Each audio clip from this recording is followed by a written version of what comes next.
Chapter 20. The Last Twist. Rosalind made noises through her gag, trying to indicate a spot on the wall where several overalls hung on a hook. Nancy removed the garments and found a key hanging behind them. With shaking hands, she inserted it into the lock. To her great relief, it worked! Instantly, the girls pulled Rosalind to her feet, took the gag out, and dragged her along out the door. Tongues of fire were lapping over the racks of clothing, spreading quickly and threatening the group's escape. Nevertheless, they hurried on bravely. The young detectives covered their mouths and kept their heads low. Rosalind, however, allowed the rising heat to bite her face and the smoke to settle in her throat as they ran toward the entrance. Flames had torn through the door by now, and the girl could not get out without being injured. Nancy looked for another exit, but none seemed to exist. Would they all be consumed by the fire? As the frightening thought occurred to everyone, a blast of water suddenly shot through the door. Then another blast, and another. The girls quickly ducked out of range, knowing the pressure of the deluge could sweep them back into the raging flames. "Are you all right?" Nancy asked Rosalind, whose eyes were flooded with tears. The woman gulped back the smoke in her mouth, coughing hard, and nodded. Then a man kicked in the door and called for them to come out. Nancy's eyes were smarting, but she clearly saw Ted Henry near a fire truck. He and Pete Grover were talking to police officers who had laid handcuffs on Woody, Frank, Bellini, and another man whose back was to Nancy. When she stepped in front of him, she gasped. "Mr. Iannone!" she cried. He was the go-between at the Millington Company, the reporter explained as someone slipped Nancy's cloak over her shoulders. She looked at him with narrowed eyes. "And what were you, Mr. Ted Henry, alias Chris Chavez?" "Then you knew—" "Of course! I admit I didn't figure out the ruse right away, but when I ran into the real Chris Chavez, and Bess and George overheard your conversation with Jacqueline, not to mention the one I overheard between you and Bellini, I figured it all out." "Including the Galen Kaiser story?" "That's right. My friends went to check the mugshots for the man who turned out to be the real Russell Kaiser and found instead a picture of your friend Pete Grover over here." "Pete Grover?" Ted stared at Nancy, then at his companion.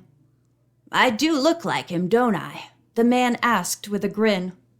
"Are you telling me you're not Pete Grover, who's wanted for check forgery in California?" "No. That's my cousin. I'm Alan Grover, and I work in the garment industry. That's why Ted asked me to help him on this case. He needed an inside man." "Oh, I'm sorry," Nancy apologized. "That's all right," Grover smiled. "A pretty girl like you can make a crook out of me any day." "How did you know about Galen Kaiser?" Nancy asked quickly, hiding her embarrassment. "Oh, I read his obituary. Then when the real Russell Kaiser started to bid on the medallion that had belonged to his uncle, I put in a counter bid to attract your attention. I figured he really wanted the piece, and I wouldn't be taking too much of a risk competing for it." Nancy chuckled. "That's what I thought, until I almost had to part with several $100s. George and Bess, who had been explaining to the police about Rosalind's capture, now came up to the group. "It wasn't very nice to send us on a wild goose chase," George said to Ted, drawing a sigh from the man. "I know. I'm sorry, really I am," he replied, and dug his heels into the gravelly soil. "If it weren't for you, Nancy, I might never have wound up this story." The girl bit her lips in a smile. "The fact is," Ted continued, "I heard about your visit to the Millington office." "Am I right that Rosalind went to work there after she left Reese Associates, then quit Millington along with Mr. Iannone?" "Yes, She was afraid you'd find out too much too soon. Obviously, she didn't want you to poke around Millington, figuring you would discover information about her deal with Iannoni. I gather that they were using this pier building as a drop for clothes, smuggled imports mostly, which would be sold to a dress house like Millington. Since they were smuggled, there were no export taxes to pay. Nancy laughed. So they were priced lower than clothes made by manufacturers in the States. You really do amaze me, Nancy, Ted said admiringly. Anything else I ought to know? Just that I heard a boat outside the building, and I have a hunch that the 2 guys who tied me up inside the warehouse are on it. We saw the boat, Bess put in quickly. It headed out into the river.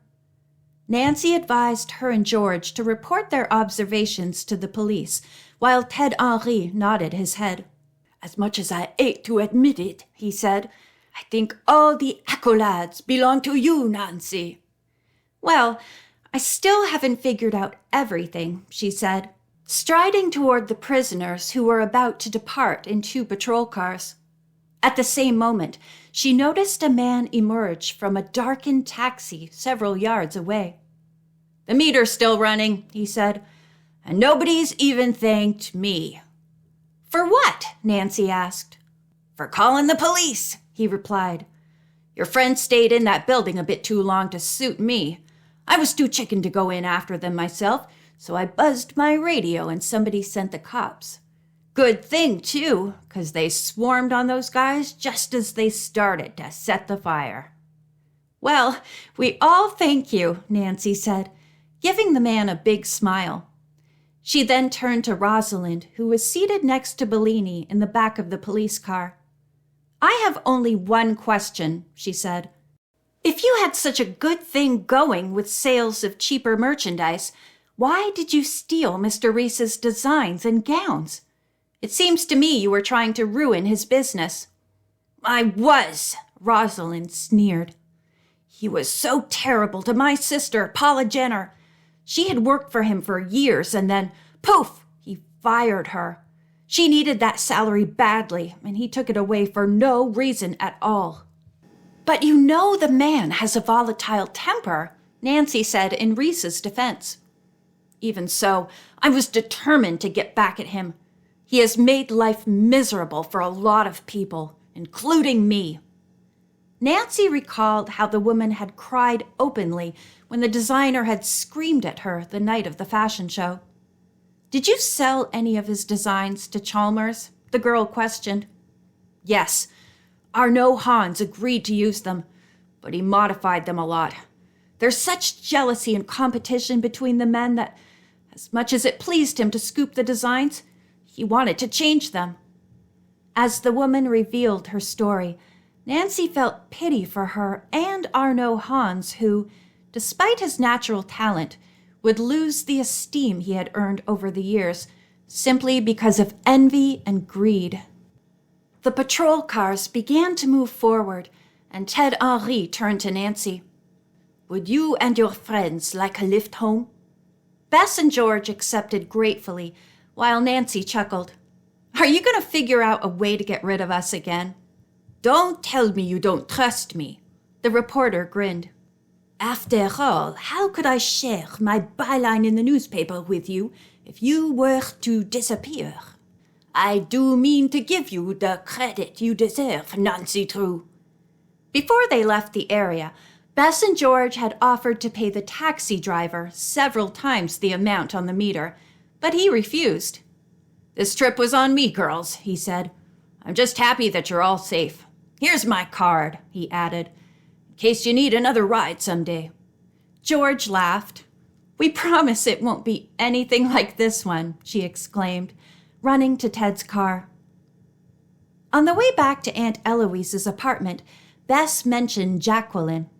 That prompted Ted to explain the events of the first night he had met Nancy. When she heard that he had suspected her of being planted by the crooks, she laughed. This sure is an initiation for me, she said. Into what? Asked Al Grover, who sat next to her. into the inner workings of a New York reporter's mind.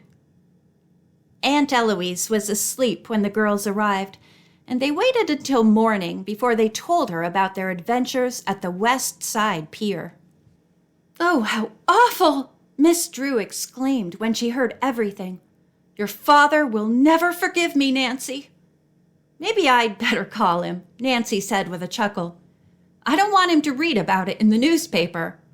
Before she had a chance to dial, however, the police captain phoned to inform her that the men on the boat had been caught. "That winds up the case, Nancy," he concluded. "You did a wonderful job. Your dad will be proud of you." Nancy giggled. "He doesn't know what happened yet. I was just about to call him." Mr. Drew was amazed by his daughter's story. When she finished speaking, he said, "You'd be interested to know that the name Kaiser appeared in a news article today."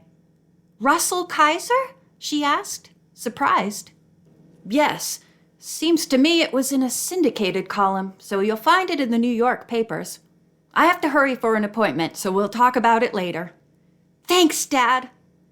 When her father hung up, Nancy asked Aunt Eloise for the morning newspaper. She scanned it and quickly discovered a small headline which read, "Kaiser gets the lion's share." Excited, Nancy read the story out loud. An unusual medallion was acquired by Russell Kaiser during an auction of Spears Limited. It came from the estate of Russell's uncle, Galen Kaiser, and bore the family crest, a lion. The medallion appeared to have no great value, but Russell Kaiser, who had been out of the country when the estate was turned over to the auction house, remembered a story his uncle once told him. Galen Kaiser had bought a magnificent black opal during his world travels. Later, he was told that opals were known to bring bad luck, and that they should never belong to anyone not born in the month of October, since its lucky gemstone is the opal.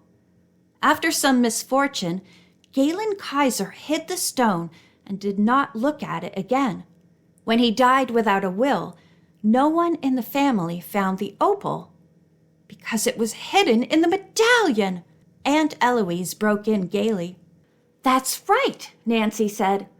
"And it was only when Russell Kaiser went to the preview exhibit at Spears and saw the medallion with a small box-like clasp on the back of it that he realized the stone might be concealed inside." "No wonder he kept bidding," George said. "And to think, Nancy almost won it," Beth said, a bit dejected. "I'm not disappointed at all," Nancy smiled. "We couldn't have afforded any bad luck on this mystery." When Mr. Reese heard the girl's story later, he couldn't have agreed more. "You all deserve medals of honor," he declared, "and a special celebration." "Even though your dresses were ruined last night?" Nancy replied. "You know, Rosalind made me put on an old cotton one so she could take the one you gave me to wear, but it was destroyed too." "My dear," the designer said, "what's a little silk and taffeta worth compared to your well-being and that of your friends? I owe so much to each of you and hope you will never, ever have such a dangerous experience again." He did not realize, of course, that Nancy would soon begin a treacherous hunt through Europe in search of the captive witness. "On the contrary," Nancy giggled, "my goal is to be a model detective." The end.